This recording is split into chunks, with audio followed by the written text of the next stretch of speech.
corredora de seguros, control de acceso para tu edificio y más. Presenta Clave Morse. Ahora, en la 92.9 te entregamos la información y el análisis de los principales hechos que mueven los mercados financieros de Chile y el mundo. Clave Morse.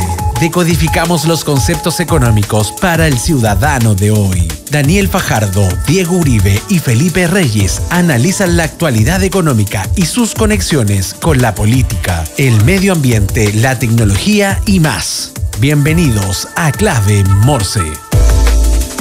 Jueves 18 de julio, 9:04 de la mañana en Chile continental. Don Felipe Reyes, ¿cómo estás tú? Muy buenos días, Daniel. Muy buenos días a todos los auditores de Clave Morse, Radio La Clave. ¿Te tomaste sándwich el lunes, no?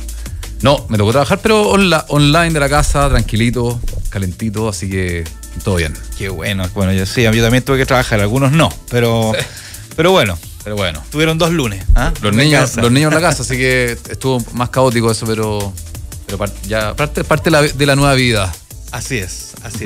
Oye, Felipe, te cuento que nos pueden seguir todos los que nos están escuchando y viendo en nuestras redes sociales, en Instagram y en X, que es ex Twitter, en @Radio La Clave. También nos pueden seguir a través de LinkedIn y YouTube.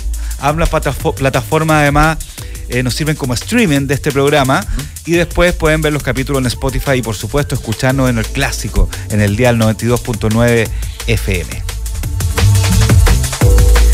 Oye, no sé si ustedes viven en edificio, en condominio, pero si están buscando una nueva administración para su edificio, entra a administradoreschile.cl, la base de datos de administradores de edificios y condominios más grande a lo largo del país, capacitados con el uso de la plataforma para administradores Comunidad Feliz y además con conocimiento de la nueva ley de copropiedad 21.442. Entra a administradoreschile.cl, llena el formulario y te enviaremos gratis 3 opciones de administradores de edificios para que tú elijas las que más te acomodan. Una comunidad bien administrada es una comunidad feliz. Espectacular. Yo te cuento, Daniel, y le cuento a la gente de IDEMAX. En IDEMAX impulsamos y damos vida a un futuro con empresas y negocios relevantes para el mundo. Somos una consultora de negocios que piensa sin límites para impactar el futuro de cada empresa. Transformamos el presente para impactar el futuro. Negocios, proyectos e innovación. Visítanos en idemax.com. En Clave Morse te informamos cómo parten los mercados. Indicadores económicos del día.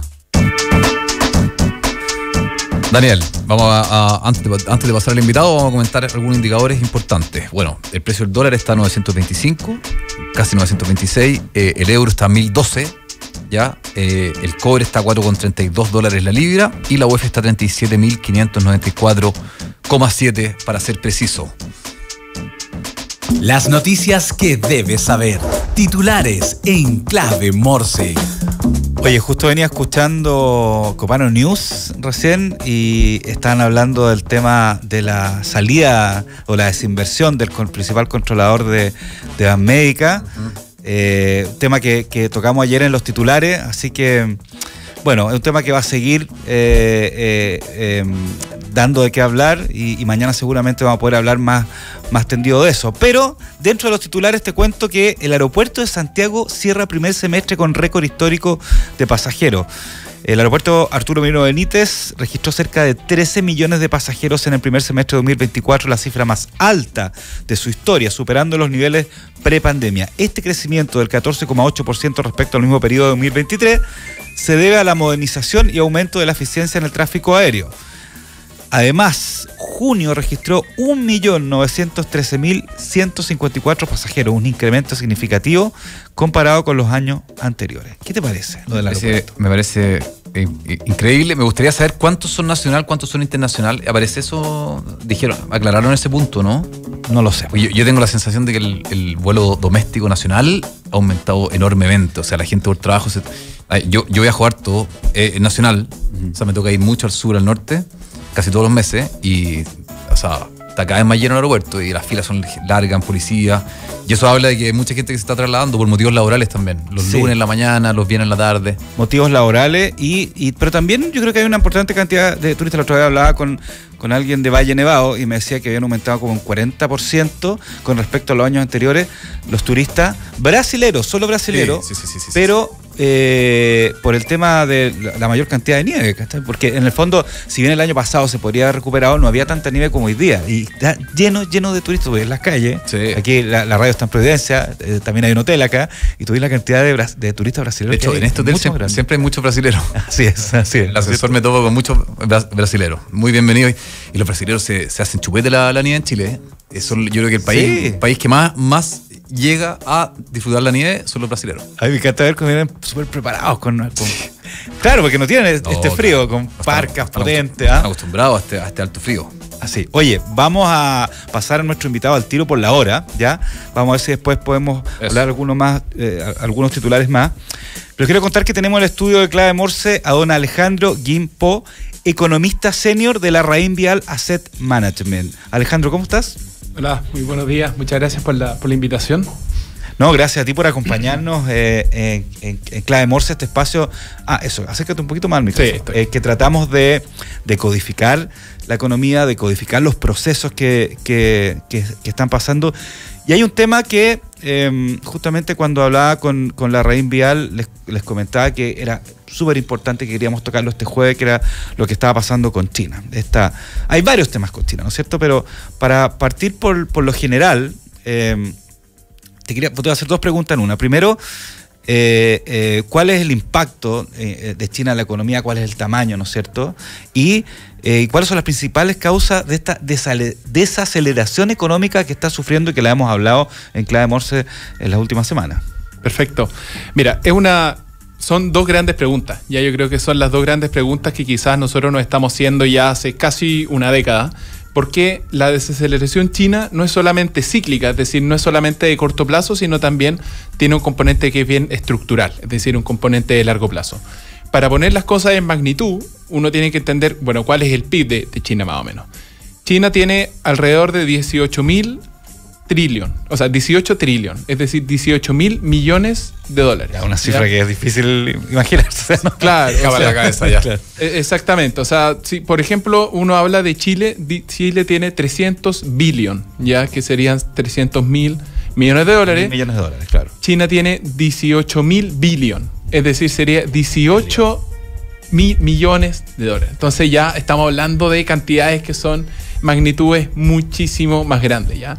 La economía más grande del mundo sigue siendo Estados Unidos con en torno a 27 trillón, ¿ya? Esa es como la magnitud siempre en español, en inglés, ahí la convención siempre confunde algo, sí. Pero que efectivamente es gigantesco. Ya es decir, nosotros como Chile tenemos una magnitud insignificante respecto a economías de este tamaño.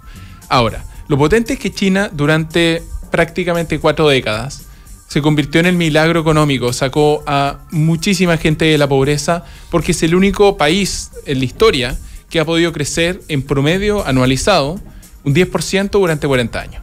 Es decir, no hay país que se asemeje a eso y que por lo tanto tenía una expansión muy potente en todo lo que ha sido sus diferentes componentes. Ahora, esa tradición o ese carácter de crecimiento ha estado acompañado por diversos factores. Primero, una tasa de natalidad que era muy fuerte, es decir, China hasta hace 2 años era el país que seguía siendo el más poblado del mundo, superado ahora solamente por India, y adicionalmente también tenía un componente de inversión muy grande. En China y también en gran parte de la economía asiática se ahorra en torno al 40% del PIB. Eso es lo que va respecto al componente de inversión. ¿Ya? Y Alejandro, como paréntesis, tanto que regularon la tasa de natalidad, o sea, hubo un minuto en China que no dejaban a las familias tener la cantidad de hijos que quisieran, sino que al contrario, podían tener máximo 1, máximo 2. Claro, estaba la política de un solo hijo, ¿no es cierto? Que claro, uno cuando lo piensa es decir, si yo estoy en un estado de carácter más bien socialista, comunista en este caso, y que tenían que proveer gran parte de los recursos a la familia, claro, uno se pone a pensar, la cuenta fiscal diverge, porque la gente está creciendo mucho, por lo tanto no nos podemos hacer cargo de eso. Ahí es donde estaba el tema de la política de un solo hijo. Bueno, ahí después veremos que al final se dio vuelta la tortilla, ¿no es cierto? Claro. Y ahora hay políticas de incentivo a la natalidad. Sí, suele pasar. Exactamente. Entonces, bueno, tomando en consideración todo lo que fue esta historia de éxito en China y que también fue nuestra propia historia de éxito tanto en Chile como en Latinoamérica. O sea, aquí nosotros debemos gran parte de la expansión que nosotros tuvimos en nuestros años dorados a lo que fue el desarrollo chino. El desarrollo chino que tuvo su primera gran interrupción o grandes dudas en torno al año 2015 con la primera pequeña crisis inmobiliaria y que tuvo de forma interna más bien. Ya nosotros tenemos que, a pesar de que China tiene una vocación exportadora muy grande de comercio, financieramente es relativamente acotado. Por lo tanto, ahí es donde nosotros decimos, oye, alguna crisis bancaria, alguna crisis financiera en China puede impactar en el sector global. La verdad es que un poquito más acotado. Entonces, toda esta historia de crecimiento ya muy potente y muy positiva empezó a tener sus grandes dudas respecto, por una parte, con la pandemia y segundo, con lo que ha sido la interrupción o la crisis de su sector inmobiliario. Entonces, por una parte, la pandemia es una historia conocida, ¿no es cierto? Todos nosotros sabemos de que ahí surge la pandemia y que, por lo tanto, significó una caída muy fuerte. Ahí voy a profundizar en otro aspecto que también es la crisis de la confianza. Y el otro punto es la crisis inmobiliaria. Nosotros tuvimos los grandes titulares que fueron la situación de Evergrande, la situación de Country Garden, entre otras grandes inmobiliarias, y que por lo tanto generaron de que el sector inmobiliario en China cayese de una forma brutal. ¿Ya?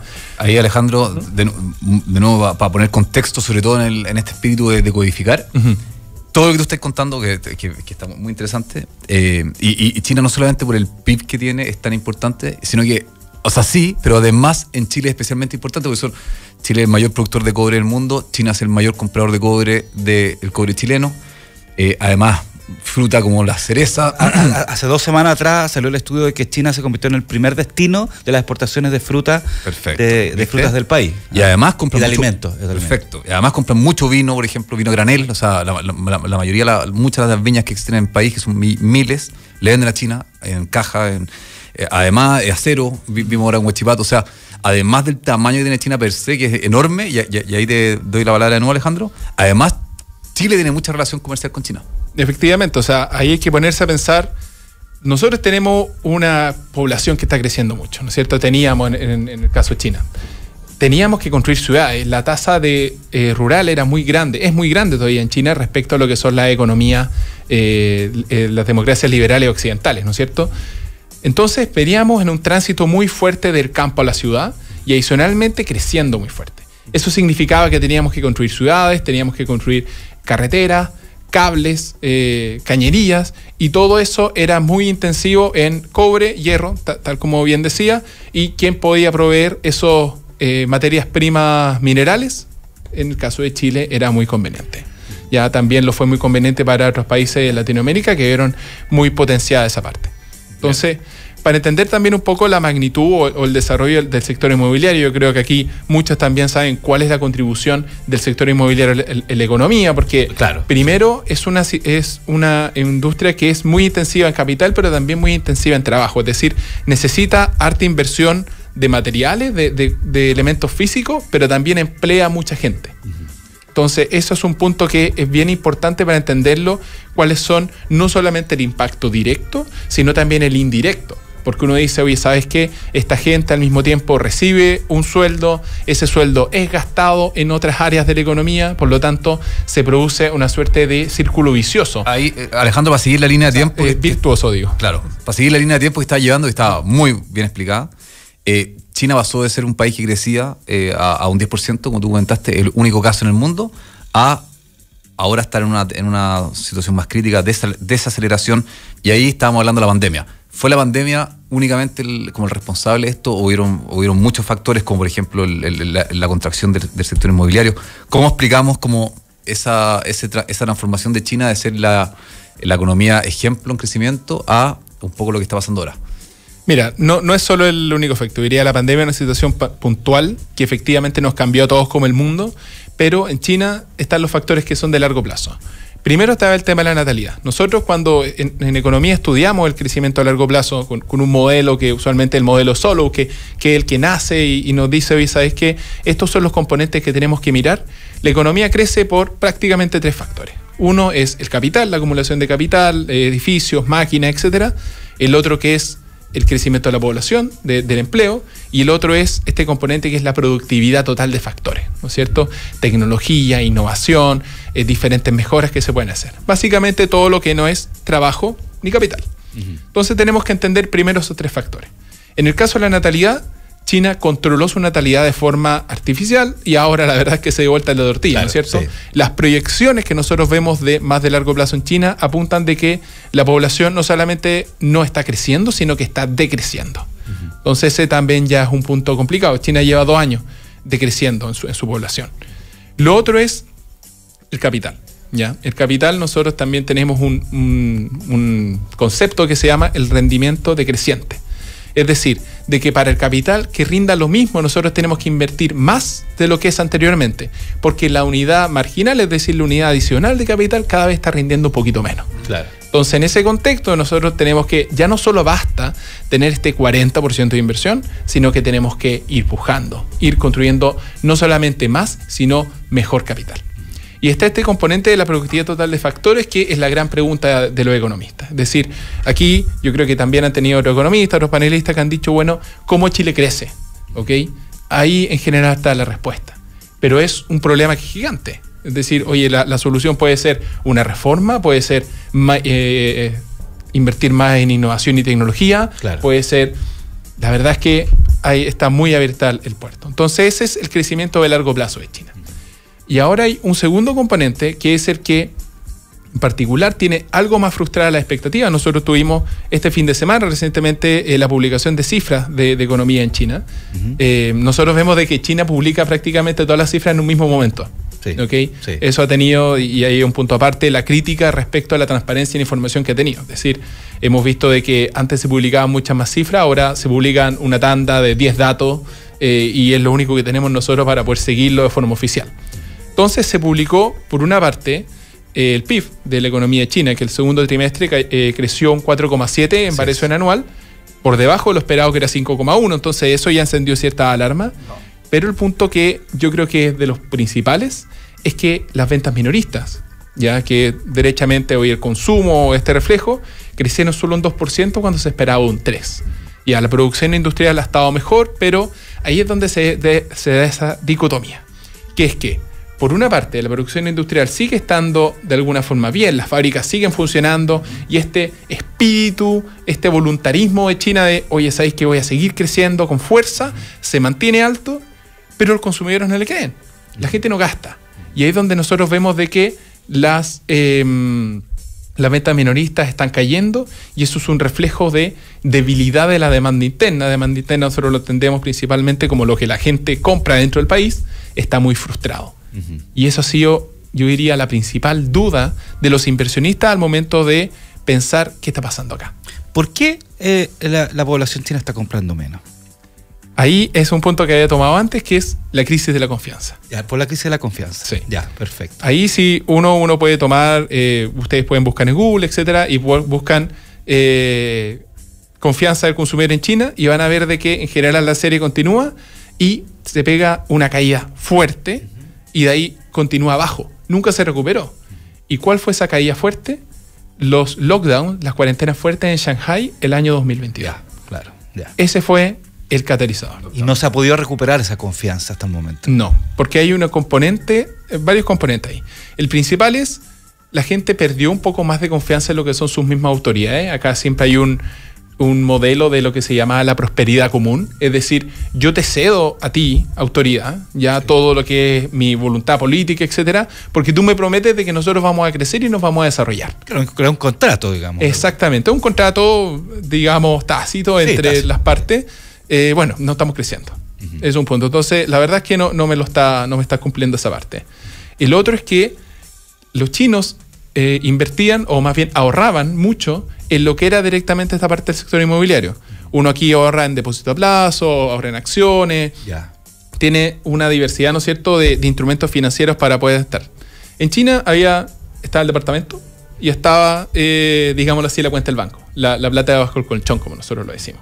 Entonces, ¿qué es lo que pasaba? Cuando uno iba y compraba un departamento, era como comprar un departamento en blanco, pero ir pagando los dividendos al tiro. Ya, entonces ahí era como una parte continua donde, ¿cuál era el punto positivo? ¿Qué les gustaba? de que la inversión era súper tangible. Es decir, oye, ¿dónde están tus ahorros? Ahí están, en esa torre. Por ahí, por eso se produce también esa crisis en el sector inmobiliario. O sea, es una cadena, un efecto dominó, que empieza por la confianza, empieza por la baja del consumo interno y entre esa baja de consumo interno está la baja de la inversión en propiedades. Claro, ahí hay una historia también que es bien interesante porque ¿qué es lo que empezó a pasar? Empezó a pasar de que uno interrumpe todo este círculo virtuoso, ¿no es cierto?, por alguna situación en particular. Nosotros aquí tuvimos de que las inmobiliarias estaban en una situación financiera muy frágil y por lo tanto dejaron de comprar terrenos, ¿ya? Comprar terrenos para seguir expandiendo. China funciona con un gobierno central, pero también muchos gobiernos locales pequeños. El principal ingreso de estos gobiernos locales era la venta de tierra. Inmobiliarias que no compran, gobiernos locales que no reciben esos ingresos. Por lo tanto, el apoyo de ciertas políticas, ciertos elementos más micro que se tenían en los gobiernos, no se empieza a dar, el consumidor empieza a ver su frustración y al mismo tiempo empieza de alguna forma a alocar un poco menos en este tipo de inversión inmobiliaria. Las inmobiliarias se siguen estresando hasta el punto que, y aquí hay que considerar, tasas de financiamiento externas en el mundo que eran muy altas. Nosotros vimos el escenario de inflación que a todo el mundo le pegó. Es decir, el financiamiento era muy costoso en todas partes. Y eso hizo de que se interrumpiese ese punto. Mucha gente perdió todo en ese caso. Es decir, la inmobiliaria quiebra, bueno, ¿quién me responde? No sé. Y ahí es donde nosotros decimos, bueno, ya no confío más en la inmobiliaria. ¿Y qué hago con mi plata? La guardo. ¿Y por qué? Porque puede venir algo peor. No sé si va a venir algo peor. Porque cuando yo no estaba esperando algo peor y cuando confié en la autoridad, la verdad es que no me devolvieron la mano. Oye, estamos hablando con Alejandro Guimpo, economista senior de la Rain Vial Asset Management, sobre el tema que está pasando en China. Y, perdón, una pregunta. Para resolver esto, cuando hay una baja en la demanda interna, bueno, independientemente de la importancia de la demanda interna, China igual es un gran exportador, ¿no es cierto?, a todo el mundo. Si tú aumentas la producción y las exportaciones, ¿no podrías mejorar un poco el problema que tienes con la demanda interna o no necesariamente? Mira, precisamente ese es un punto que es clave, porque China dice, bueno, la verdad es que no tengo idea cómo crecer dentro. Claro. Voy a crecer fuera. Y ahí es donde está todo lo que ha sido, y que ha sido muy criticado en el mundo, digámoslo así, este impulso fuertemente exportador que ha tenido y que gran parte de la economía occidental ha dicho de que han inundado el mercado con productos chinos y que ahora ya no son este producto chino que uno iba a la feria y decía, oye, ¿sabéis que esto se echa a perder al tiro? No. Estos son vehículos eléctricos, ya que ha sido el último punto pujante que ha tenido. Tecnología ya relativamente de punta, o sea, no lo comparemos con quizás otros modelos que son más avanzados, pero hay que tomar en Chile al menos dos elementos: vehículos y celulares. Y quiere decir, oye, ¿cuántos celulares chinos hay? ¿O cuántos vehículos eléctricos hay? O vehículos en general. Y uno podría decir, mira, ¿sabéis que la verdad es que no sé, no confío tanto? Bueno, pero ¿qué pasa si te lo vendo a la mitad de precio? Un celular con muy buena cámara, con prácticamente todos los componentes observables y utilizables muy buenos y a mitad de precio que otro. No hay por dónde perderse, la verdad. Entonces ahí obviamente tengo una inclinación fuerte a gastar por ese lado y también en el caso de los vehículos.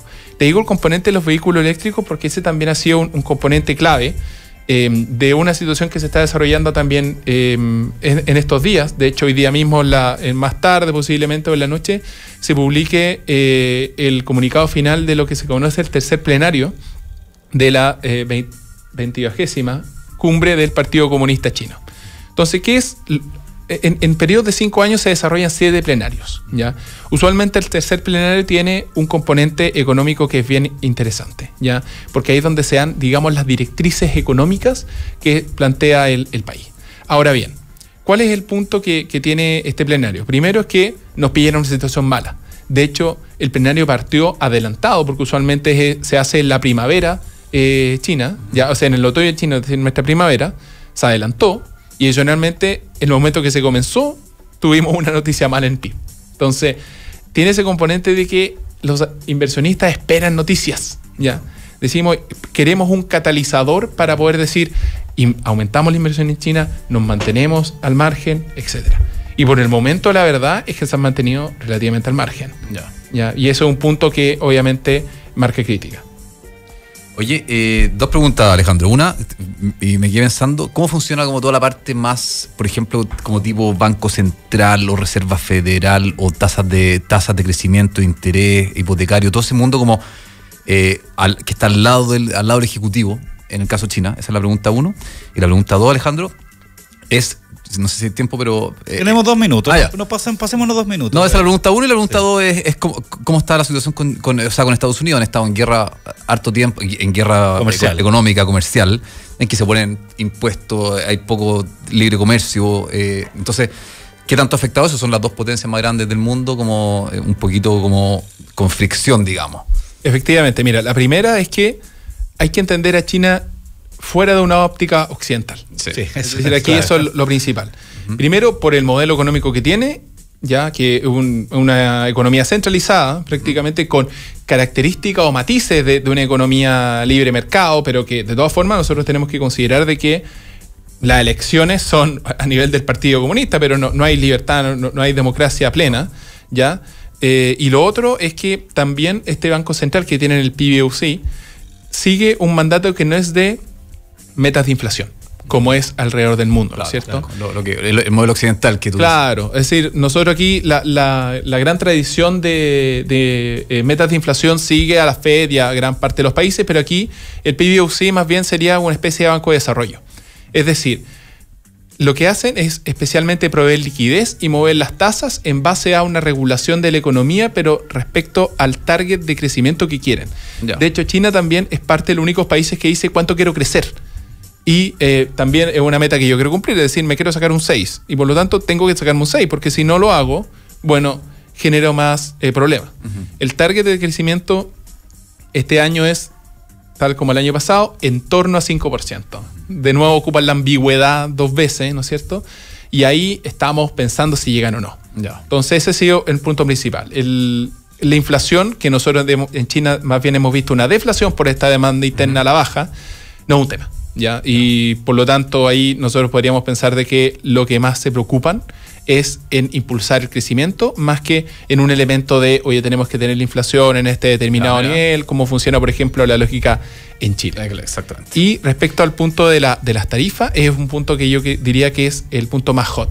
Y es algo que en las elecciones en Estados Unidos, que nosotros vamos a celebrar a principios de noviembre, y que ahora con la nominación de la convención republicana de Donald Trump, y del Vice President J.D. Vance, la verdad es que es un punto clave, ¿ya? Porque en algo que están de acuerdo los demócratas y los republicanos con todas sus diferencias, es que tienen esta postura confrontacional con China, ¿no es cierto? Bien. Alejandro, brevemente, en un minuto, ¿qué cosas deberíamos nosotros fijarnos en nuestra economía chilena con respecto a lo que está pasando en China? Primero tenemos que ver cómo está el cobre, ¿no es cierto? Ya, el cobre, nosotros tenemos que hay factores de oferta, pero ahora mismo si nosotros lo vemos en los mercados está cayendo 2%. Entonces eso hace eco de que en este plenario las primeras conclusiones que salían es que ni va a haber mucho. Entonces eso obviamente nos pega en el tipo cambio y nos genera un problema un poquito mayor. También el tema de las exportaciones, tal como ustedes bien decían, no solamente cobre, también nosotros tenemos que, está el punto de las cerezas, que una fruta de la suerte, se la regalan en el año nuevo chino las personas. Entonces también hay mucho de vino, etcétera. Y hay que ver también cuál es la contribución obviamente de China en lo que son el resto de la economía también del mundo. Alejandro Guimpo, economista senior de la Raín Vial Asset Management, muchas gracias por acompañarnos en Clave Morse. Muchísimas gracias a usted. Gracias. Y a la vuelta, Felipe, vamos a estar con nuestro bloque de emprendimiento, de startup, scale-up, inteligencia artificial con Bárbara Hughes de Endeavor, y tenemos una invitada especial que es Comal Datlani. Perfecto.